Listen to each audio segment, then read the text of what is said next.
S, big breaking news ಇದು V M TV Karnataka big special report ಅಂತಾನೆ ಹೇಳ್ಬೋದು. ಈಗಾಗಲೇ ಏನು ವಿವಾದಾತ್ಮಕ ಹೇಳಿಕೆಗಳಿಂದ ಆಗಿರ್ಬೋದು, ಆಮೇಲೆ ವಿದ್ಯಾರ್ಥಿಗಳ ಎಕ್ಸಾಮ್ಗಳಾಗಿರ್ಬೋದು, ಆಮೇಲೆ ಹಲವು ರೀತಿ ರಾಜಕಾರಣಿಗಳ ರಾಜೀನಾಮೆ ಕೂಡ ಆಗಿರ್ಬೋದು. ಆದರೆ ಇವತ್ತಿನ ಒಂದು special report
There is, I don't want to disclose now.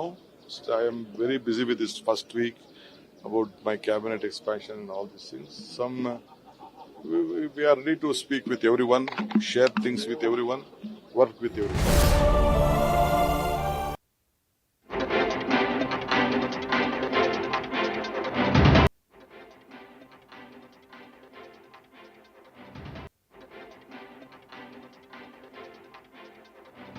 ಒಳ್ಳೇದು ಮಾತುಕತೆ ಮುಗಿಸೋದು ಬೆಟ್ರ್. ಇಲ್ಲಾಂದ್ರೆ ಅವ್ರು ಕೋರ್ಟಿಗೆ ಹೋಗೋದು, ನಾವು ಕೋರ್ಟಿಗೆ ಹೋಗೋದು, ಅದು ರೆಗ್ಯುಲರ್ ಕತೆ ರೀ. ಅದಕ್ಕೆ 1-to-1 ಮಾತಾಡೋದು ಬೆಟ್ರು. ಯಾಕೆಂದ್ರೆ ಅವ್ರು ಅಲ್ಲಿ ಕೂತು ಅವರೊಂದು ಹೇಳೋದು, ನಾವು ಇಲ್ಲಿ ಹೇಳೋದು ಬೇಡ. 1-to-1 ನಿಮ್ಗೆ ಅದರಿಂದ ಲಾಭ ಏನು, ನಷ್ಟ ಏನು? ಲಾಭ ಇದೆ, ನಷ್ಟ ಏನಿಲ್ಲ ಅವರಿಗೆ. ಯಾಕಂದ್ರೆ ನಾವು ಎಕ್ಸೆಸ್ ವಾಟರ್ ಹಿಡಿತಾ ಇದೀವಿ. ಕೋರ್ಟ್ ಆರ್ಡರ್ ಆಗಿದೆ ಅಲ್ವಾ, ಏನಿದ್ರು ಕೂಡ ಯಾರಿಗೂ ತೊಂದರೆ ಆಗಬಾರ್ದು. ನಮ್ಮ ರೈತರು ನಮ್ಮ ಆದ್ಯತೆ ಇರ್ತದೆ. ಬೇರೆ ಯಾವ ರಾಜ್ಯಕ್ಕೂ ನಾವು ತೊಂದರೆ ಮಾಡ್ಲಿಕ್ಕೆ ಇಷ್ಟ ಇಲ್ಲ. ನಮಗೆ ಸೌಹಾರ್ದತೆಯಿಂದ ಬಾಳಬೇಕು ಅಂತ ಇದೀವಿ. ಚರ್ಚೆಗೆ ಅವ್ರು ಸಿದ್ಧ ಇದ್ದರೆ ನಾವು ಸಿದ್ಧ.